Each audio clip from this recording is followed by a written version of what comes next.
Assalamualaikum warahmatullahi wabarakatuh. Selamat pagi anak-anak semua.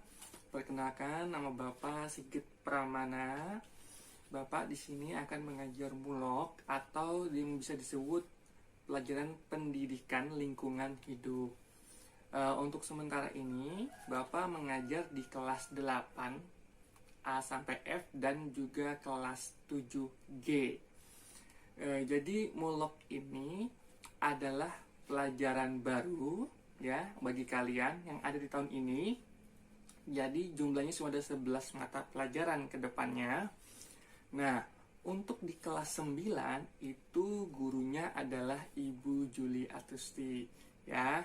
Nanti beliau mengajar di kelas 9A sampai 9G dan juga beliau mengajar di 7B sampai 7F. Sedangkan untuk 7A-nya adalah Ibu Sundari. Jadi kami bertiga ini akan mengajar mulok ke depannya, yaitu pendidikan lingkungan hidup. Ya, Alhamdulillah, semoga semua dalam keadaan sehat walafiat. Ya, mungkin ini pelajaran masih baru bagi kalian. Ya. Berbeda dengan yang lain, apakah mulok ini sama dengan pelajaran lain? Secara garis besar, setiap mata pelajaran itu saling berhubungan. Nah, mulok ini nanti sesuai dengan judulnya adalah pendidikan lingkungan hidup, pasti akan sedikit banyak berhubungan dengan mata pelajaran IPA ya ke depannya. Tapi ini kita perkecil lagi. Di sini pendidikan lingkungan hidup ini yang bagaimana? Kalau di IPA kita mengenal yang namanya habitat, kita mengenal yang namanya ekosistem, kita tahu namanya ini hewan, kita tahu ini namanya tumbuh-tumbuhan ya.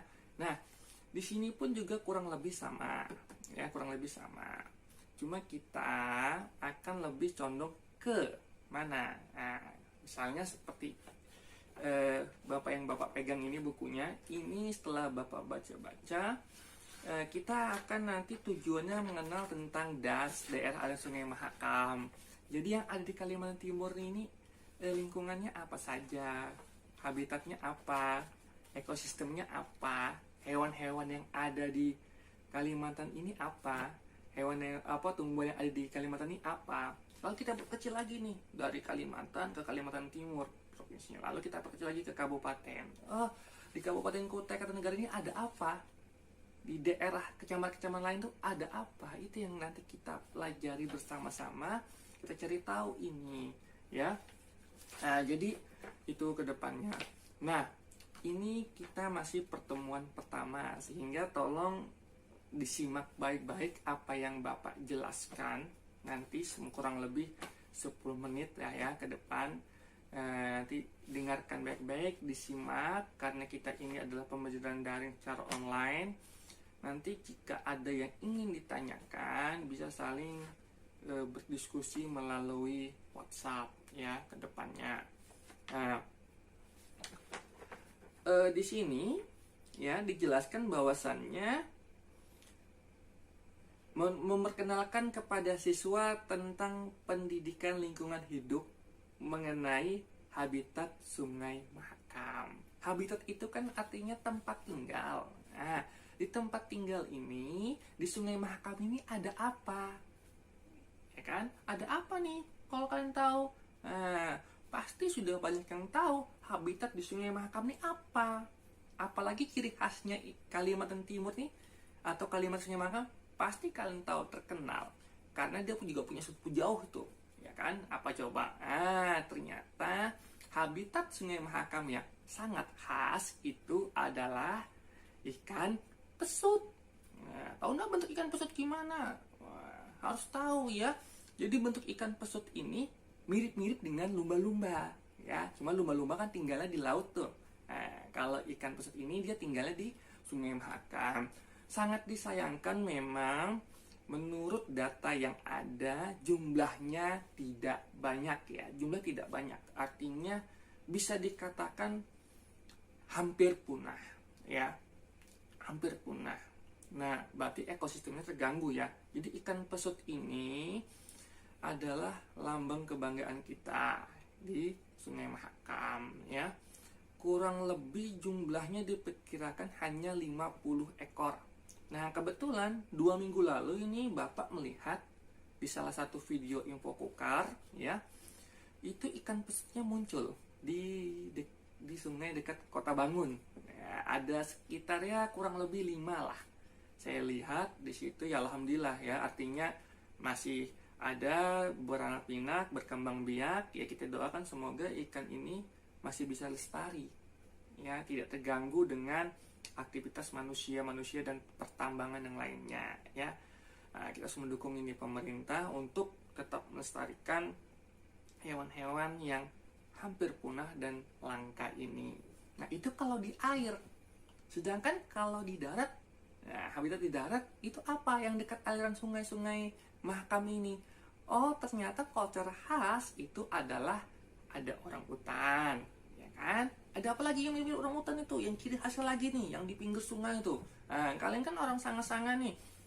Ya, apalagi yang rumahnya di Sanga-Sanga, di dekat sungai. Dari sini, Sanga-Sanga sini sampai Sanga-Sanga Muara, Sarijaya, kan pinggir sungai itu pasti ada tuh di seberang-seberang sana tuh. Apa kira-kira?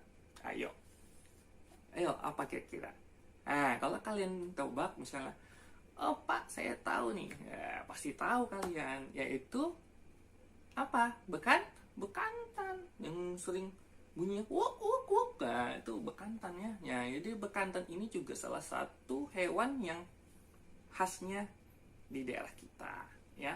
Nah, ini juga bekantan ini bisa dibilangkan monyet ya, mungkin ya, monyet bule lah katanya. Kenapa? Hidungnya panjang tuh, hidungnya panjang ya, baru dia bergerombolan ya. Biasanya kalau kita mau ke Sungai Meriam di Anggana, kita nyebrang tuh. Nah, tuh kalau kita dekat muaranya, kita belok gitu kan, sore-sore banyak tuh bergantungan di pohon seberang itu ya. Nah, yang belum lihat nanti Bapak munculkan nih animasinya si pesut dengan animasinya si orang utan atau bekantan ya. Nanti kita usahakan ada di kanan kiri Bapak, nanti diusahakan ya. Kemudian juga apalagi nih? Ayo, apa? Air sudah, darat sudah. Kalau kira-kira di udara nih di udara apa kira-kira yang bisa terbang? Burung ya? Iya, burung apa kira-kira yang menjadi ciri khasnya Kalimantan? Itu biasanya burungnya banyak tuh. Nah, burung apa tuh? Burungnya hitam, paruhnya besar. Nah, kan apa kira-kira? Ayo tebak. Burung apa? Burung enggang. Ya, burung enggang juga salah satu hewan yang ada di Kalimantan Timur ya, salah satu di tempat kita. Itu juga yang perlu kita lestarikan ya. Nah, itu berbagai macam contoh hewan-hewan yang ada di sekitar Sungai Mahakam ya. Nah, di Sungai Mahakam sendiri selain ada ikan pesut, selain ada bekantan dan burung enggang, juga masih banyak hewan-hewan yang lain. Apalagi nih? Ayo, ikonnya Kalimantan apa kira-kira? Ada yang bisa nyebutkan enggak? Selain apa tadi? Ikan pesut, selain burung enggang, selain bekantan, ada lagi satu mendekat daerah kita kok, nggak jauh. Kalau kita tahu Samarinda, kita juga tahu Balikpapan. Kalau kita dengar kata Balikpapan, pasti kita tahu apa namanya? Beruang madu ya. Nah, beruang madu ini juga adalah salah satu hewan ciri khas Kalimantan yang ada di aliran Sungai Mahakam ya. Nah, itu berbagai sedikit informasi dari Bapak ya.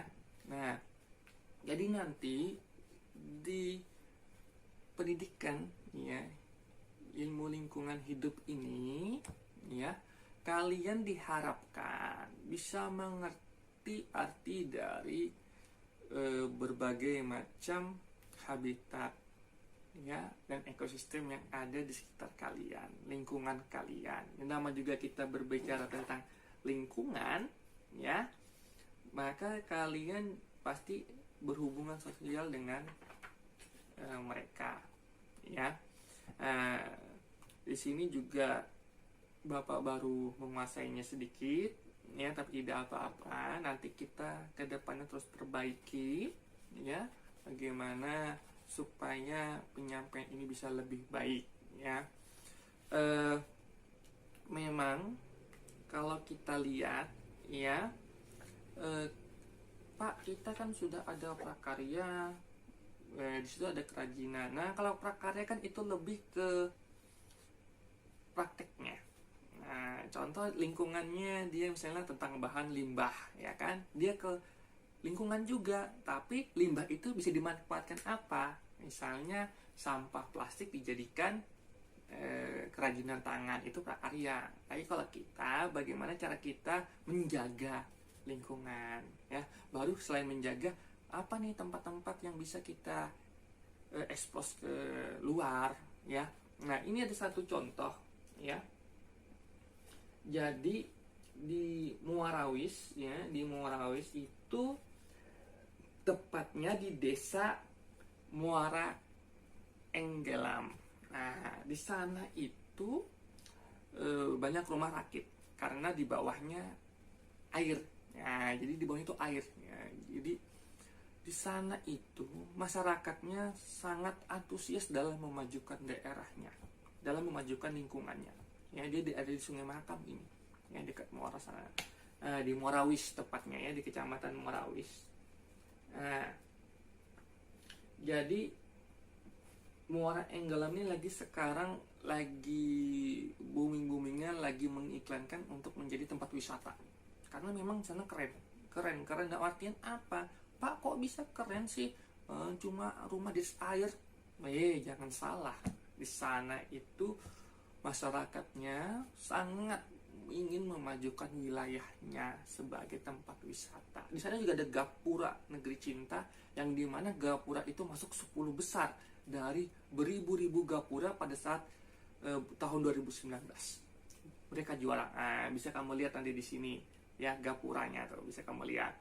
Itu mereka menjadi 10 besar dan bertemu dengan kepala negara kita, Bapak Presiden Jokowi, ya, dikasih penghargaan, alhamdulillah, mewakili Kabupaten Kukar. Artinya ini se-Indonesia, sangat membanggakan, ya. Kita lihat, ya, jadi di sana ada sekitar 750 orang penduduk yang berprofesi sebagai nelayan, ya, nelayan, profesinya nelayan. Desa Muara Enggelam sendiri merupakan satu di antara 7 desa yang berada di barat Danau Melintang. Nah, jadi namanya Danau Melintang di sana. Di tempat ini, selain sajian sunset maupun sunrise-nya yang membuat mata takjub sepanjang bibir danau, kita akan disuguhkan dengan sajian rumah terapung. Jadi rumahnya terapung semua, ya, rumah rakit, ya. Nah, kebetulan keberadaan desa ini tidak lepas sejarahnya dari keberadaan rumah rakit. Bisa dikatakan desa ini tercetus dari hadirnya rumah rakit yang menghiasi dia sisi wilayah Muara Enggelam. Ya, jadi dulu hanya rumah rakit biasa, ya. Kendati menyandang, jadi dia ini menyandang desa tertinggal, ya, karena wajar lah kan, pasti listrik di sana susah, ya. Hanya 750 warga saja, tidak banyak, ya. Tapi justru menjadi pelecut semangat aparat desa berkolaborasi dengan masyarakat setempat untuk terus memajukan desa Muara Enggelam ke kancah nasional tentunya, ya. Dihuni dengan manusia suku asli Kutai, jadi suku aslinya Kutai. Nah, ini ada contoh nih, ini contoh Gapura Cinta Negeri. Nah, ini Gapura contohnya nih. Jadi Gapura ini merupakan pintu gerbang sekaligus sebagai alat pemecah gelombang yang dibuat warga Muara Enggelam, ya. Gapura ini membawa nama Muara Enggelam, tercatat sebagai nominasi 10 besar dari ribuan gapura umumnya di pertandingan di 2019 yang lalu, ya. Sejumlah karya inovasi yang unik pun diperlihatkan oleh desa ini. Sebut saja jembatan kayu layaknya London Tower Bridge, ya, yang ikonik. Dari data yang didapat media, jembatan ini resmi tahun 2011 silam. Sengaja desain warga setempat agar tidak terhalang saat menggunakan transportasi sungai kala air pasang. Nah, jadi selain jembatan itu, Desa ini juga sempat viral lantaran memiliki gerbang desa yang berfungsi sebagai pemecah ombak dan terdiri dari tanggul setinggi 10 meter dan lebar 100 meter, dicatat sebagai gotong royong oleh warga setempat. Bahkan gapura ini masuk nominal si 10 besar, ya. Gapura Cinta Negeri yang dapat penghargaan langsung dari Presiden RI Joko Widodo pada tanggal 17 Juli 2019 atau tahun lalu ya, baru saja ya. Gapura desa ini bersaing dengan ingat ini bersaing. Jadi gapura ini masuk 10 besar dan dia bersaing dengan 1793 gapura lainnya se-Indonesia. Artinya dia menyisihkan hampir 1780-an ya gapura disisihkannya. Lalu di tahun 2015 silam, Badan Usaha Milik Desa atau BUMDes Bersinar Desaku kemudian berdiri sehingga menyediakan sarana olahraga, pendidikan hingga penambahan daya PLTS atau SIMAK yang selanjutnya dikembangkan ya. Nah, alhamdulillah jadi sekarang di sana sudah ada listrik karena ada BUMDesanya. Ya, itu sekilas cerita ya, cerita buat kalian anak-anak Bapak supaya bisa lebih semangat lagi untuk membangun daerah-daerah kalian, terutama yang sangat-sangat ini. Itu contohnya Enggelan dari Muara Wis saja bisa ya, apalagi kita. Nah, makanya kalian diberikan ilmu ini supaya nanti ke depannya kalian bisa menggunakan ilmu ini untuk kemajuan daerah kita ya. Mungkin cukup sekian pertemuan pertama ini. Jadi belum ada latihan ya. Jadi ini materi untuk kelas 8 dan kelas 7 nanti ya, sama dulu ya. Tugas-tugasnya nanti ada sendiri ya. Satu, pesan Bapak, tolong jaga kesehatan ya. Tolong jaga kebersihan, ikuti protokol yang ada. Kalau kalian jalan, gunakan masker. Mau itu olahraga, maupun itu kemanapun, gunakan masker. Ya, sangat penting kesehatan ini. Kalian dirumahkan, belajar di rumah itu karena kita menghindari yang namanya COVID-19. Ya, apalagi di tempat kita juga ada yang terkena. Semoga cepat berlalu agar kita bisa bertemu. Ya, semua guru Bapak yakin kangen dengan siswanya. Begitupun juga dengan siswanya, pasti kangen ingin bertemu dengan guru-gurunya dan kangen dengan teman-temannya, ingin sekolah seperti biasa. Maka dari itu, semakin kita bersama-sama menjaga kebersihan, menjaga kesehatan, mengikuti protokol ini, insya Allah semakin cepat juga kita akan bertemu ya. Akhir kata, saya ucapkan terima kasih atas telah menyimak video ini. Tetap semangat ya, tetap terus belajar, apapun itu halangannya, apapun itu hambatannya, mau lewat WA maupun lewat video dan lain-lain, tetap semangat, ikuti apa arahan dari gurunya dan orang tuanya ya. Jangan pernah mengeluh ini susah, ini tidak mengerti. Ayo, ini kesempatan kalian mencari dimanapun ada ya. Mau dari gurunya, mau dari internet, atau gunakan HP-nya sebaik mungkin, kuotanya sebaik mungkin ya. Karena ini sudah memang ditugaskan untuk belajar dari rumah. Sekian, sampai jumpa di video selanjutnya. Bapak akhiri, assalamualaikum warahmatullahi wabarakatuh.